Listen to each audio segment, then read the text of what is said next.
मैं हूं मनीष और आप हैं द मनीष मैथ्स फोरम में। वीडियो को अंत तक देखिए और लाइक कीजिए। क्या आप चैनल पे नए हैं तो सब्सक्राइब कीजिए और बेल बटन दबाइए। हाय बच्चों, कैसे हैं आप लोग। मेरे पिछले वीडियो के कमेंट से मुझे पता चला कि कुछ बच्चों को ट्रायंगल्स एंड इट्स प्रॉपर्टीज़ में प्रॉब्लम है। तो चलिए स्टार्ट कर देते हैं triangles and it's property chapter. इससे पहले मैं आपको एक फैक्ट बताना चाहता हूँ। ज्योमेट्री बहुत ही इंटरेस्टिंग सब्जेक्ट है। एक बार आपने इसके सारे कॉन्सेप्ट्स अच्छे से समझ लिए तो आपको ज्योमेट्री के प्रॉब्लम्स बनाने में बहुत ही मज़ा आने वाला है।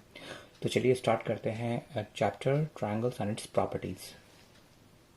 स्टार्ट करते हैं चैप्टर छोटे छोटे फैक्ट्स से। सबसे पहले एक ट्रायंगल ड्रॉ कर लेते हैं।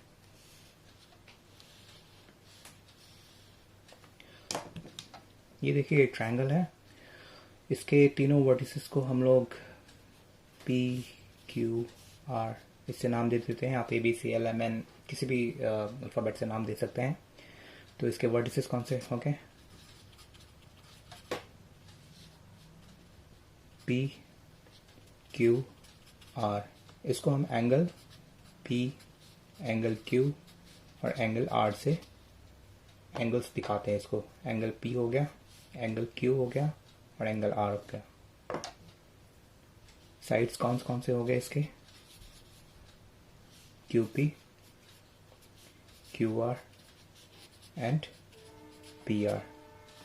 ये है उसके साइड्स। अब देखिए इसमें एंगल P को एंगल QPR लिख सकते हैं, एंगल Q को एंगल PQR और एंगल R को PRQ लिख सकते हैं। आइडिया है P एंगल R डिनोट करना है तो आप PRQ कह सकते हैं या QRP कह सकते हैं। ठीक है, चलिए आप देख लेते हैं टाइप्स ऑफ ट्रायंगल्स। सबसे पहले आता है हमारा स्केलिंग ट्रायंगल। स्केलिंग ट्रायंगल का मतलब जिसके सारे साइड्स डिफरेंट लेंथ्स के हों। तो एक ट्रायंगल ड्रा कर लिया यहाँ पे, ट्रायंगल ABC। आप देख सकते हैं कि AB का लेंथ BC से डिफरेंट है, BC का लेंथ AC से डिफरेंट है। That is AB is not equal to BC is not equal to AC। ये क्राइटेरिया होने पे ट्रायंगल हमारा स्केलिंग कहलाता है। नेक्स्ट आता है हमारा आइसोसेलेस ट्रायंगल। आइसोसेलेस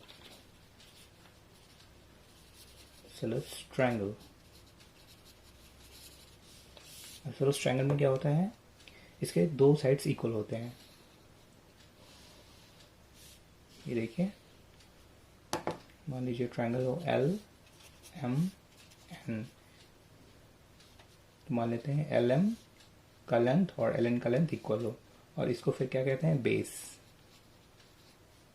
MN को बेस कहा जाएगा यहाँ पे।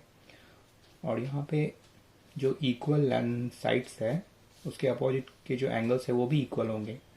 तो आप कह सकते हैं कि ये देखिए इस तरह से इक्वलिटी को डिनोट करते हैं हम लोग। तो LM is equal to LN और angle M is equal to angle N। ये होता है आइसोसेलेस ट्रायंगल में। और बेस हो गया आपका MN। नेक्स्ट हम देखते हैं इक्विलैटरल ट्रायंगल।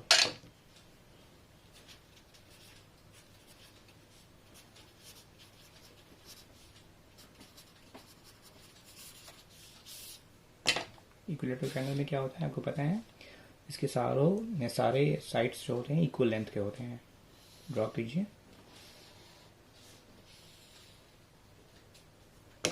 ठीक है, इसको नाम दे देते हैं PQR।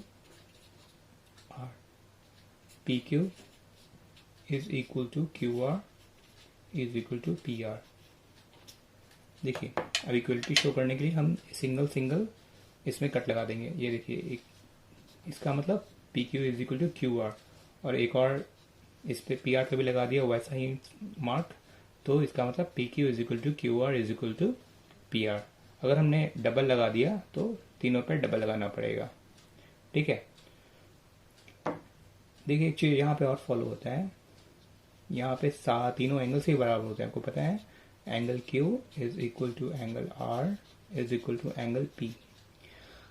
ठीक है, तो ये हो गया मेरा property of equilateral triangle. Concept है एक्सट्रूडर एंगल का। एक्सट्रूडर एंगल आपको पता है ना एक्सटीरियर एंगल किसे कहते हैं? चलिए एक बार फिर से रिकैपिचुलेट कर लेते हैं। एक ट्रायंगल ड्रॉ कर लिया, मान लीजिए ट्रायंगल का नाम ABC। एक्सटीरियर एंगल नाम से ही पता चल रहा है ट्रायंगल के बाहर होगा, एक्सटीरियर होगा। तो चलिए BC साइड को एक्सटेंड कर लेते हैं, इसको नाम दे देते हैं D। तो आप ये जो एंगल देख रहे हैं angle ACD is exterior to the triangle ABC। देखिए बाहर में है, तो एक्सटीरियर एंगल जो होता है वो इक्वल होता है sum of its interior opposite angles.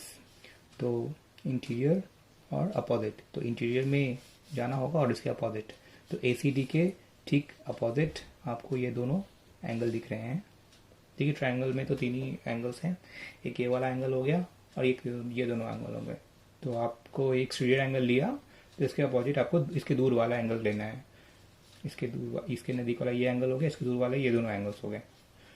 तो रिलेशन है angle ACD is equal to angle A plus angle B।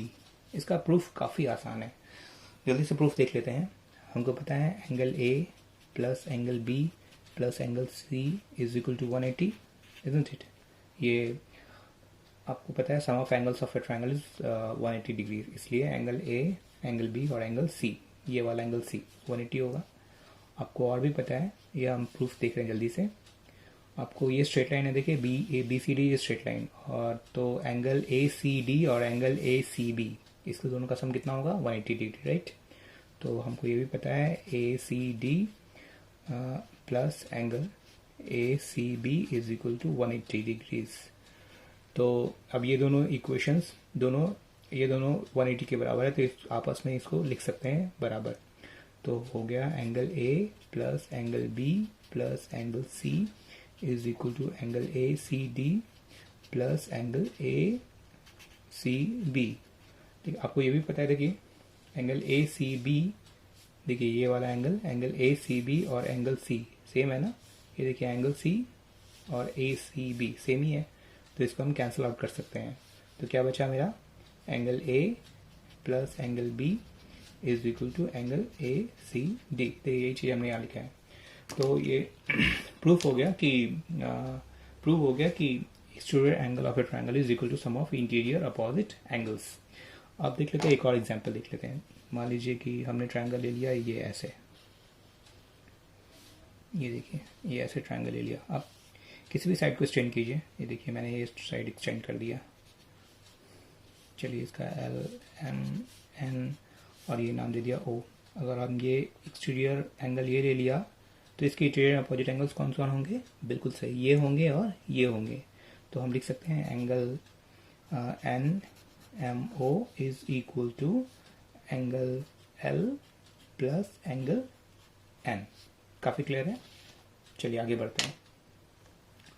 अब आपको पता है कुछ फैक्ट्स हैं, जैसे आपको पता है sum of angles of triangle 180 degree, angle sum property. Angle sum property आपको पता है, मतलब वो तीनों एंगल का सम कितना होगा? 180 डिग्री इन ए ट्रायंगल। फिर आपको ये भी पता है कि sum of the length of any two sides of triangle is always greater than the third side। मतलब ये देखिए एक ट्रायंगल लिया ABC, तो sum of lengths of any two sides of triangle, तो मान लेते हैं हम AB और AC को, AC का सम ले लेते हैं, तो दिस शिल be greater than BC। AB और AC ले लिया, तो अब AC प्लस BC ले लीजिए, this shall be greater than AC और BC ले लिया तो AB। और तीसरा पेयर ले लीजिए, AB AC ले लिया हमने, AC BC ले लिया, तो अब ले लेते हैं AB BC। AB plus BC is greater than AC। इस प्रॉपर्टी को क्या कहते हैं आपको पता है? इसको कहते हैं ट्रायंगल इनइक्वलिटी। इसको बोलते हैं ट्रायंगल इनइक्वलिटी। देखिए ये सब यूनिवर्सल ट्रुथ है, मतलब ये सारे प्रॉपर्टीज को आप यूज करके कोई भी डिडक्शंस बना सकते हैं। नेक्स्ट है हमारा पाइथागोरस थ्योरम। इसमें क्या कहता है कि the square of hypotenuse is equal to sum of the squares of perpendicular and the base in a right triangle. तो हमने यहाँ एक right triangle लिया है ABC. B is 90 degrees. तो हमारा B जो 90 डिग्री है उसके अपोजिट वाला साइड लॉन्गेस्ट साइड होगा और उसको आप बोलते हैं हम लोग हाइपोटेनस. तो वो हो जाएगा square of hypotenuse is equal to sum of other two sides. तो लिख सकते हैं A C square is equal to A B square plus B C square. ये हमारा है पाइथागोरस थ्योरम. अब इसका एक कन्वर्स भी है. कन्वर्स क्या कहता है कि अगर किसी ट्रायंगल में, देखिए कोई भी ट्रायंगल आप ले लेते हैं ए बी सी, इसको अपोजिट बना दिया, इसका मतलब ये कन्वर्स नहीं है. Converse is something else which I am telling you, you already know probably. तो कन्वर्स क्या कहता है इसका कि if the longer side is equal to, if the square of the longer side is equal to sum of the squares of other two sides, then the angle opposite to the longer side is 90 degree. देखिए यहाँ पे आपको ये दिया हुआ है कि square of the longer side, यहाँ पे AC is the longer side, so AC square is equal to AB square plus BC square. ये आपको दिया हुआ है. तो ऐसा दिया हुआ है तो आप कह सकते हैं कि the angle opposite to the longer side is equal to 90 degree. यहाँ पे longer side कौन सा है? AC. तो angle opposite to AC is 90 degree. That is angle B is equal to 90 degree. देखिए यहाँ पे angle B 90 डिग्री दिया हुआ था, तब आपने कहा AC square is equal to AB square plus BC square. लेकिन यहाँ पे ये रिलेशन दिया हुआ है, that is square of the longer side is equal to sum of the squares of other two sides of the triangle. तो यहाँ पे ये इसका मतलब अगर ये गिवन है, ये दिया हुआ है, तो दिस इम्प्लाइज, ये इम्प्लाई करता है कि the angle opposite to the longest side will be 90 degrees. देख लेते हैं. ये देखिए एल एम एन, अगर आपको दिया हुआ है mn square is equal to lm square plus ln square, तो आप बोल सकते हैं कि एंगल L कितना होगा? 90 डिग्रीज. ये है converse of Pythagoras theorem. Converse of Pythagoras theorem. Next हम जानते हैं median and centroid of a triangle. तो सबसे पहले मीडियन क्या है? Median of a triangle is a line segment. क्या है? एक सिंपल लाइन सेगमेंट है. कैसा line segment? Joining a vertex to the mid point of side opposite to the vertex. मतलब एक लाइन सेगमेंट है जो कि आपको एक वर्टेक्स से लेना है और उसका दूसरा एंड लाइन सेगमेंट का कहाँ होगा? उस वर्टेक्स के अपोजिट साइड का मिड पॉइंट होगा. आइए इस बात को देख लेते हैं. ये ट्रायंगल ले लिया, मान लीजिए इस ट्रायंगल का नाम हो गया OPQ. ठीक है. अब हमको पहला मीडियन ड्रॉ करना है. तो एक वर्टेक्स से मीडियन लेते हैं, यहाँ से ज्वाइन करेंगे लाइन सेगमेंट को और इसका अपोजिट साइड का मिड पॉइंट, PQ का मिड पॉइंट मान लेते हैं. मिड पॉइंट मतलब बीचों बीच मान लेते हैं. ये A हो गया. ठीक है. चलिए इसके भी मिड पॉइंट्स निकाल लेते हैं. ये लगभग मिड पॉइंट है, ये B हो गया और OP का मिड पॉइंट C हो गया. तो median is a line segment joining a vertex to the mid point of the opposite side of the vertex. ये देखिए OA is a median. OA क्या हो गया? OA is a median. चलिए कितने मीडियंस हो गए ट्रायंगल में? 3, क्योंकि हमारे पास 3 वर्टेक्स है. तो तीनों वर्टेक्स से ड्रॉ कर लेते हैं. OA एक मीडियन हो गया जो O से है. चलिए P से भी ड्रॉ कर लेते हैं. P और B को मिलाना होगा. PB और QC. QC भी हमारा एक मीडियन है. QC को भी मिला लेते हैं. Very good. तो हमारे ओ ए ऑलरेडी दिखा दिया था हमने, P B and Q C are other two medians.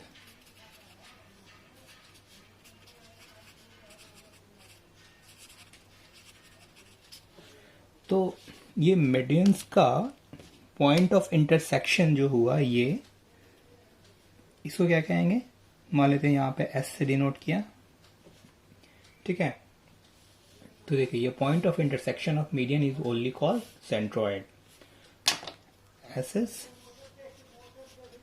Centroid, okay. Next हम देखते हैं एल्टीट्यूड एंड ऑर्थोसेंटर ऑफ ट्रायंगल। चलिए एक ट्रायंगल ड्रॉ कर लेते हैं।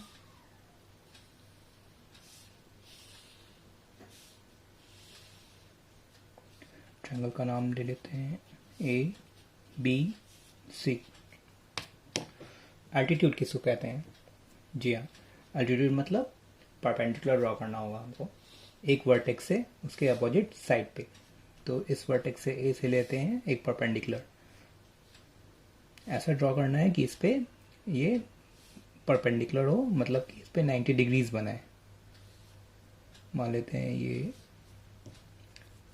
AD ले लिया, such that AD is perpendicular to BC।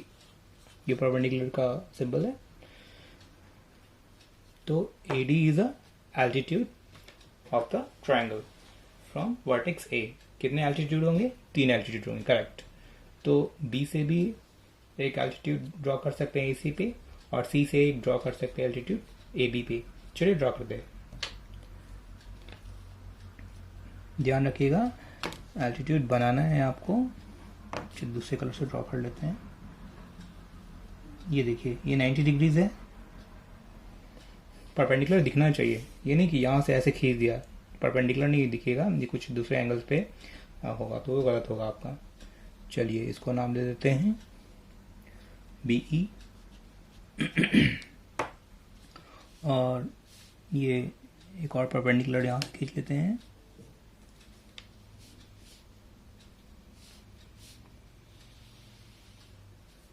इसको नाम दे देते हैं CF।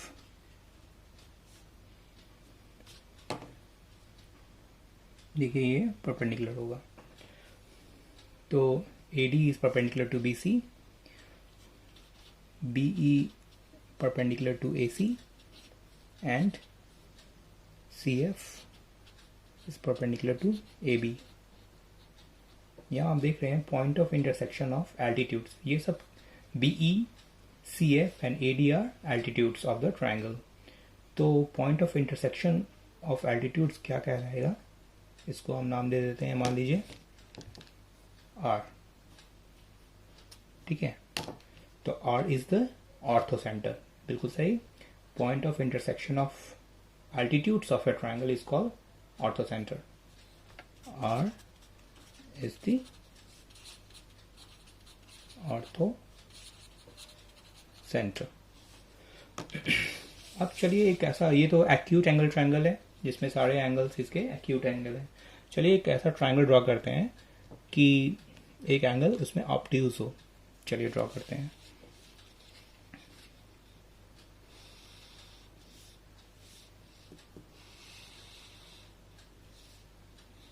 ये ड्रॉ कर सकते हैं। देखिए ये एंगल ऑब्ट्यूज है ग्रेटर देन 90 डिग्रीज। चलिए इसको नाम देते हैं LMN। अब इस पे परपेंडिकुलर ड्रॉ करते हैं। तो वर्टेक्स L से हमको परपेंडिकुलर ड्रॉ करना है MN पे। तो आप देखो ऐसे कर सकते हो क्या? 90 डिग्रीज कभी नहीं होगा, होगा कभी नहीं होगा। तो 90 डिग्रीज कब होगा? MN को आपको एक्सटेंड करना होगा। MN को एक्सटेंड कर देते हैं। देखिए ये 90 डिग्रीज ये ड्रॉप हुआ, ठीक है। तो ये हो गया आपका, मान लीजिए LK। LK is perpendicular to MN, लिख सकते हैं LK perpendicular to MN। Next चलिए हम N से ड्रॉ कर लेते हैं LM पे। अब देखिए एन से ड्रॉ करना है हमको एल एम पे। आप कहीं भी अगर आप ऐसे ज्वाइन करो एल और एम के बीच में तो कभी परपेंडिकुलर होने वाला नहीं है। तो what will you will have to do, you will have to extend L M. Correct, L M को एक्सटेंड किया, एन से परपेंडिकुलर ड्रॉप किया।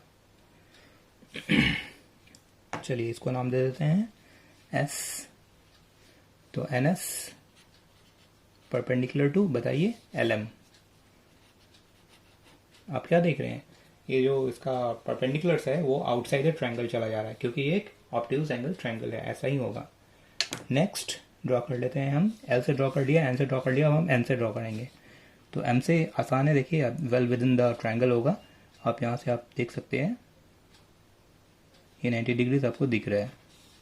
तो पॉइंट ऑफ इंटरसेक्शन कैसे निकालेंगे, बिल्कुल सही, ये सारे जो आपके परपेंडिकुलर्स हैं उसको एक्सटेंड करना होगा। एक्सटेंड कीजिए, देखिए